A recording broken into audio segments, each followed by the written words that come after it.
Hello everyone, my name is Yari and today we're going to be driving an 18-speed manual transmission in a Pete 388.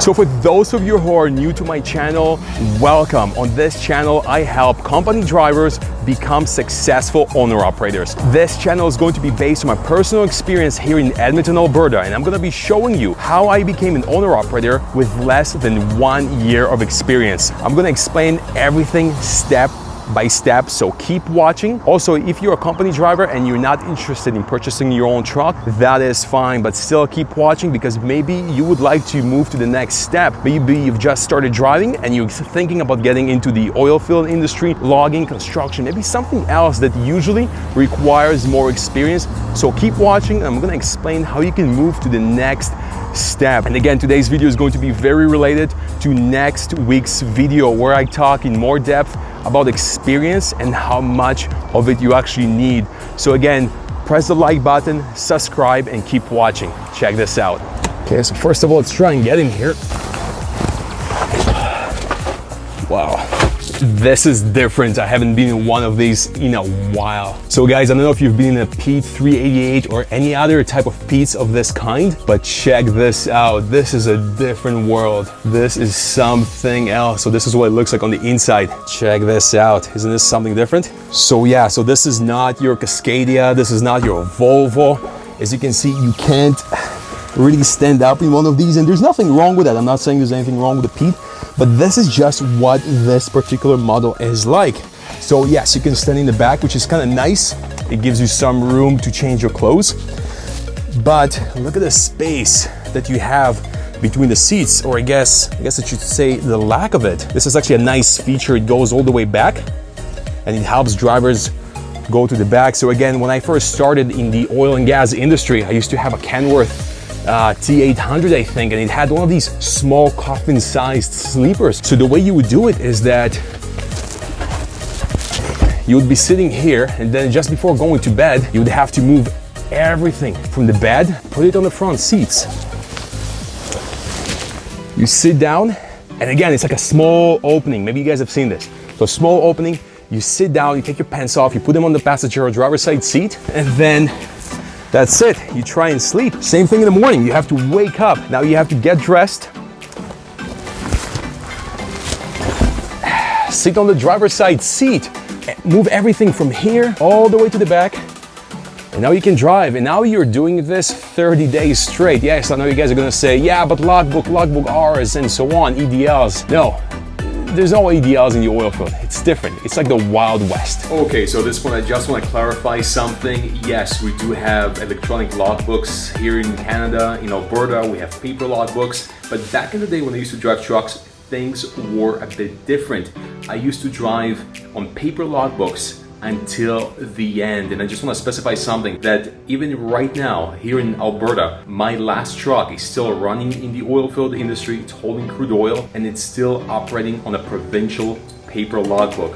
So for those of you who have been running in the oil field for the past couple of years, let me know, are you still driving paper logbooks or have you converted to EDLs? If you're running in the US, if you're in Texas, in North Dakota, please let me know how things are there in the US. I'm curious to know if you're running paper logs, electronic logbooks, and also do you have any exemptions for the oil field industry? Because here in Alberta, things are a bit different and I would love to know in the comments below how are things happening in the US. So please comment below.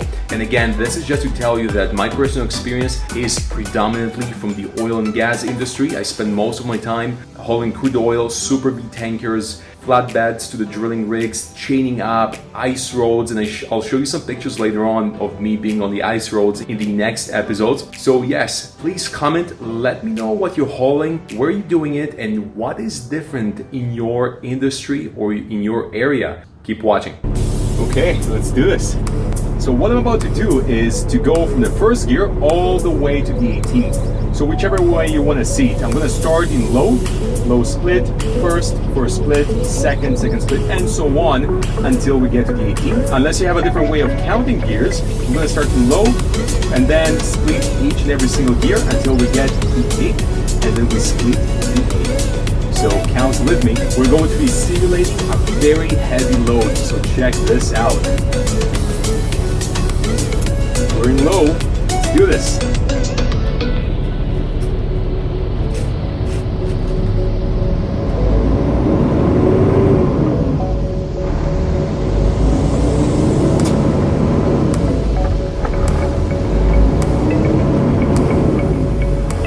Split, second gear, second split,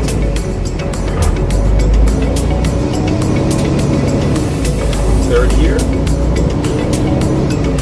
3 split, 4 split, turn the split off, high range, fifth gear, 5 split,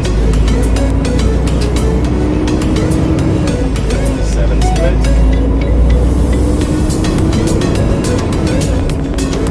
7 split, 36 split, 7, we're still doing it, 7 split,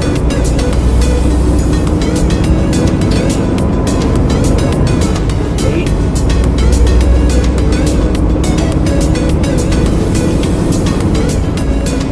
that's it. That was 18 gears going up.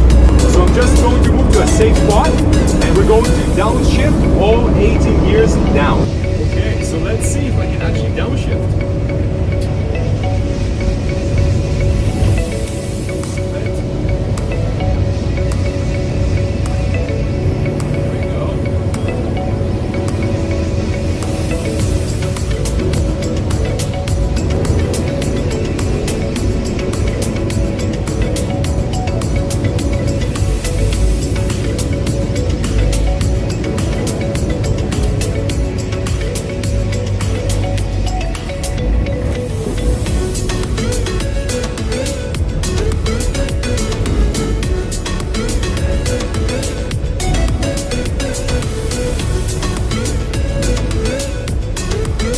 That was 18 gears up and down. You're welcome. Again, thank you very much for watching this video. Subscribe and stay tuned because I'm gonna get into more details regarding transmissions. You've just seen me drive an 18-speed manual.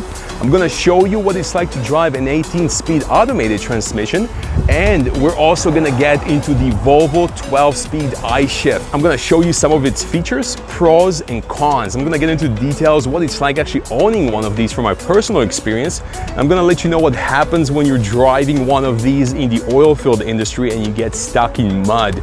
It's quite interesting, so stay tuned and I'll see you in the next video. Have a great day. Bye.